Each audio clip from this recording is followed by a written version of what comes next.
વિદ્યાર્થી મિત્રો આજે આપણે સ્વાધ્યાય 1.4ની શરૂઆત કરવાની છે. સ્વાધ્યાય 1.4નો પહેલો દાખલો જોવામાં આવે તો રકમ જુઓ. મધ્યમ વર્ગની કુટુંબોની અંદાજપત્ર તપાસ પરથી નીચે મુજબ માહિતી મળે છે. તે પરથી વર્ષ 2013ના સાપેક્ષમાં 2015નો જીવન નિર્વાહ ખર્ચમાં કેટલો ફેરફાર જણાય છે તે સૂચકાંક મેળવી જણાવો. 13ની સાપેક્ષમાં 15નો 15ને કોની સાથે સરખાવ્યું?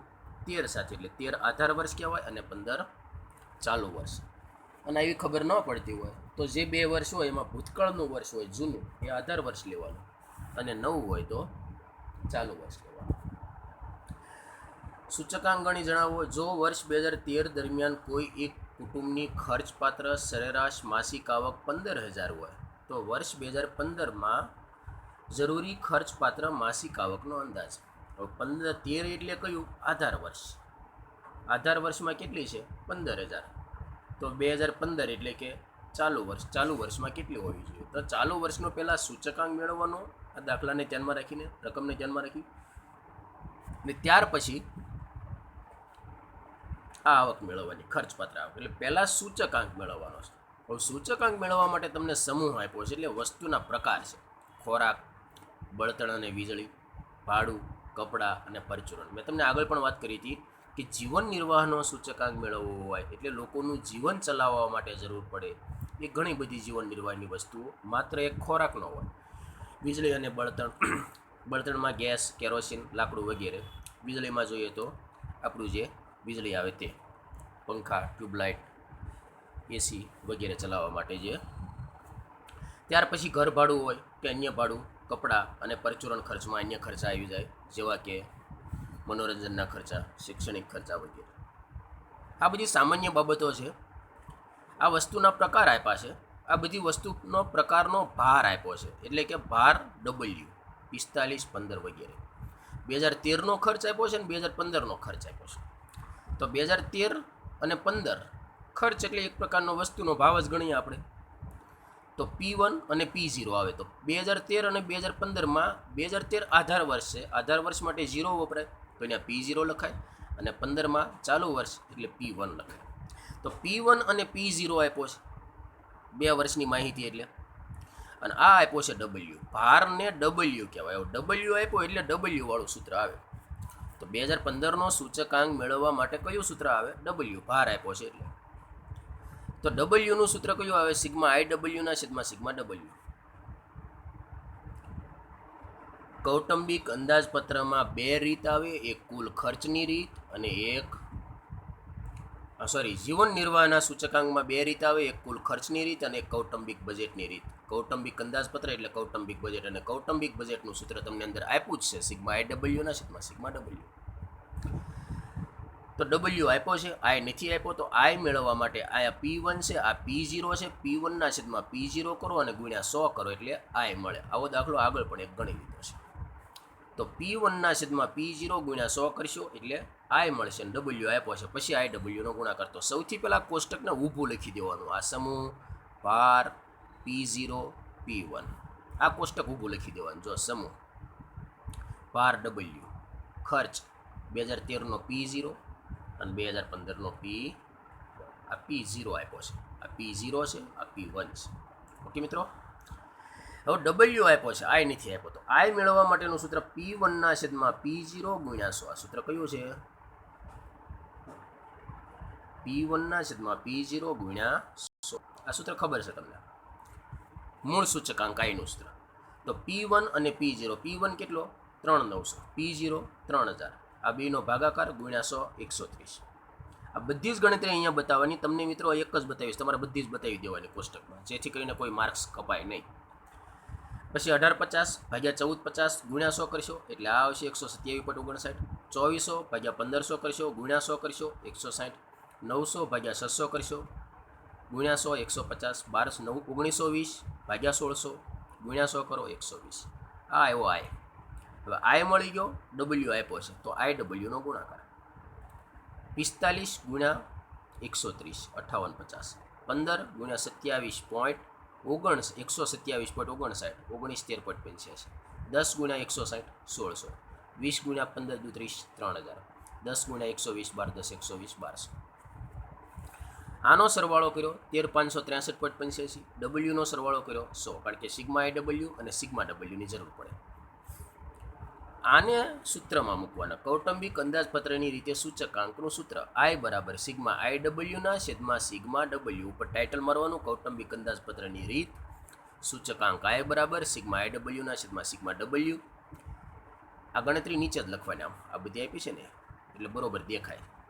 બરાબર કેટલા આવશે 13563.85 ભાગ્યા 100 બરાબર 135.64. આ 2015નો જીવન નિર્વાહનો સૂચકાંક એટલે કે કૌટુંબિક બજેટની રીતે સૂચકાંક કેટલો આવ્યો 135.64. હવે 135.64 જે સૂચકાંક આવ્યો એ સૂચકાંક પરથી તમારે મિત્રો શું શોધવાનું છે બીજું કંઈ.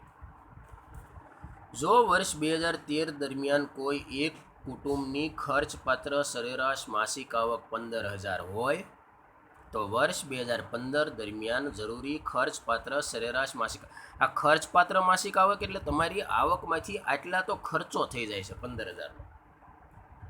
તો આ 15માં વર્ષ 2015માં કેટલી ખર્ચપાત્ર આવક હોવી જોઈએ? તો સૂચકાંકમાં શું થયું મિત્રો 135.64 એટલે સૂચકાંક વધ્યો કે ઘટ્યો? આધાર વર્ષનો સૂચકાંક હંમેશા કેટલો હોય 100. તો આ કેટલો થયો 135.64 એટલે 35.64% વધારો. જો જીવન નિર્વાહ ખર્ચમાં વર્ષ 2013ની સાપેક્ષમાં થતો ફેરફાર કેટલો છે 135.64માંથી 100 બાદ કરો એટલે 35.64% જેટલો ખર્ચમાં વધારો થયો. તો આવકમાં એટલો વધારો થવો જોઈએ. તો 15,000 જે ગયા 2013ની ખર્ચપાત્ર આવક હતી એમાં 35.64% વધારો થવો જોઈએ. એટલે 15,000 પ્લસ 35.64% કરો ને પ્લસ 35.64% મિત્રો આટલી ગણતરી કરવાની છે. 15,000 પ્લસ 35.64% એટલે આટલી આવશે 20,346.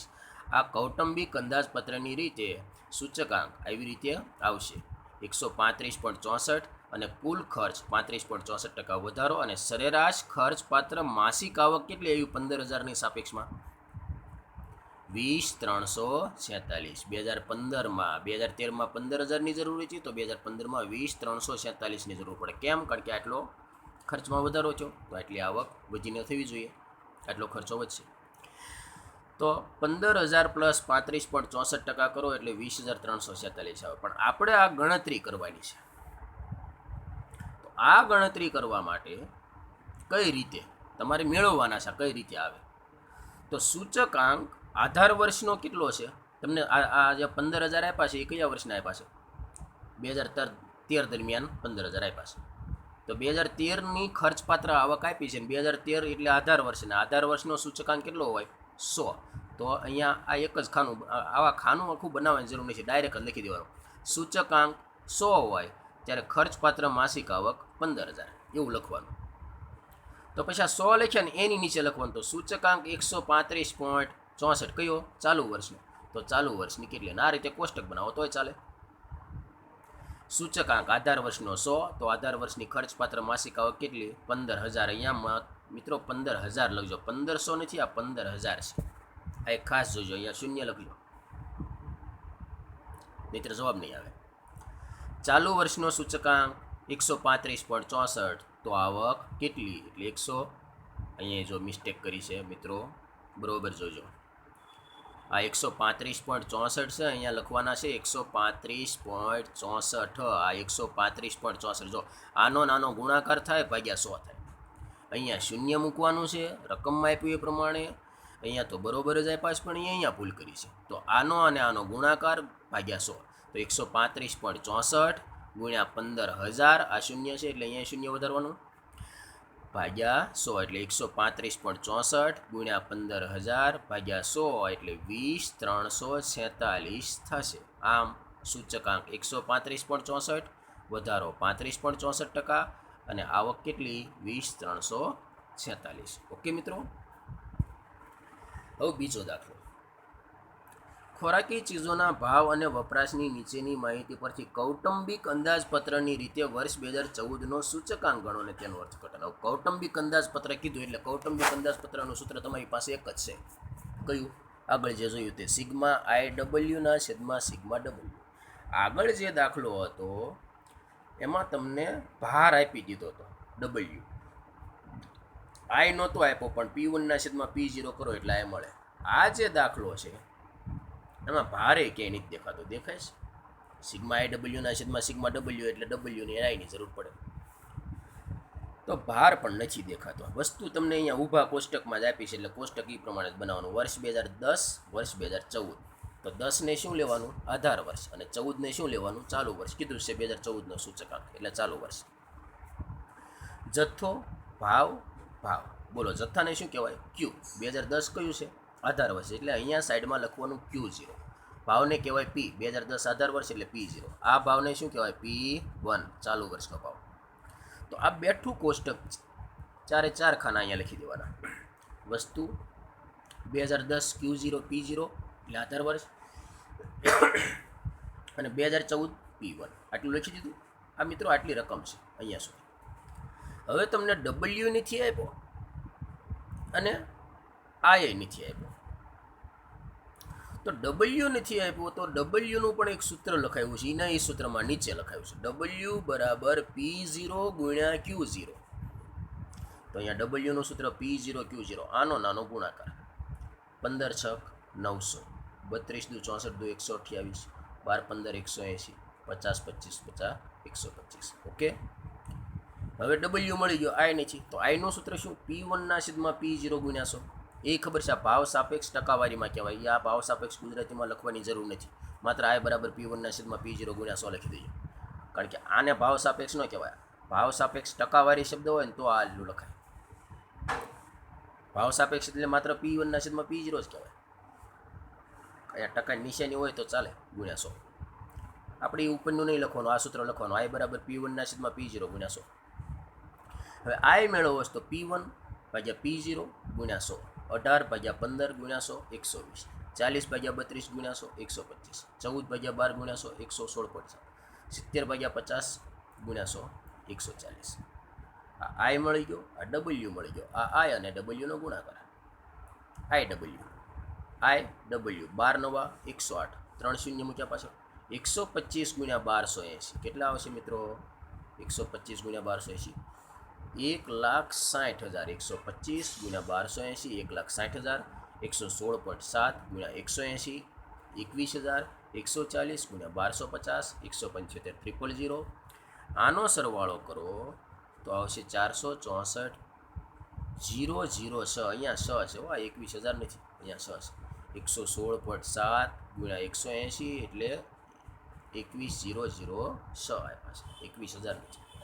તો 464,006 સિગ્મા આઈ ડબલ્યુ અને સિગ્મા ડબલ્યુ તો છે જ તમારી પાસે 3610.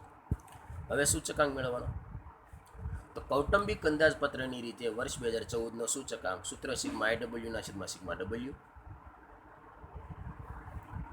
સિગ્મા આઈ ડબલ્યુના છેદમાં સિગ્મા ડબલ્યુ. સિગ્મા આઈ ડબલ્યુ 464,006 ભાગ્યા 3610 128.53. હવે એનું અર્થઘટન કરવું હોય તો 28.53% વધારો 100 બાદ કરી દેવાના. અને જો ઓછા હોય, દાખલા તરીકે તમને 80 જ આપ્યા છે, અહીંયા જવાબ 80 આવ્યો, તો 80માં 100 બાદ કરો એટલે -20 આવે. ખબર પડે કે નહીં? તો એ ઘટાડો થયો કહેવાય. એટલે આપણે શું કરવાનું? 100 - 80 બરાબર 20% ઘટાડો. કારણ કે ઓછા આવ્યા તો 100માં જ બાદ કરવાનો. ટૂંકમાં નાનો આંકડો હોય બાદ કરી દેવાનો. તો અત્યારે આમાંથી 100 બાદ કરો, 100 સાથે સરખાવ્યા, 100 સાથે સરખાવ્યા એટલે ઉપર 28.53 છે. આ 28.53% વધારો. 2014નો સૂચકાંક 128.53 છે. વર્ષ 2010ની સાપેક્ષમાં 14ની ખાદ્ય ચીજોના ભાવમાં 128.53 - 100 બરાબર 28.53% જેટલો ભાવ વધારો થયો તેમ કહેવાય. ઓકે મિત્રો, હવે પછીનો દાખલો આવતા લેક્ચરમાં.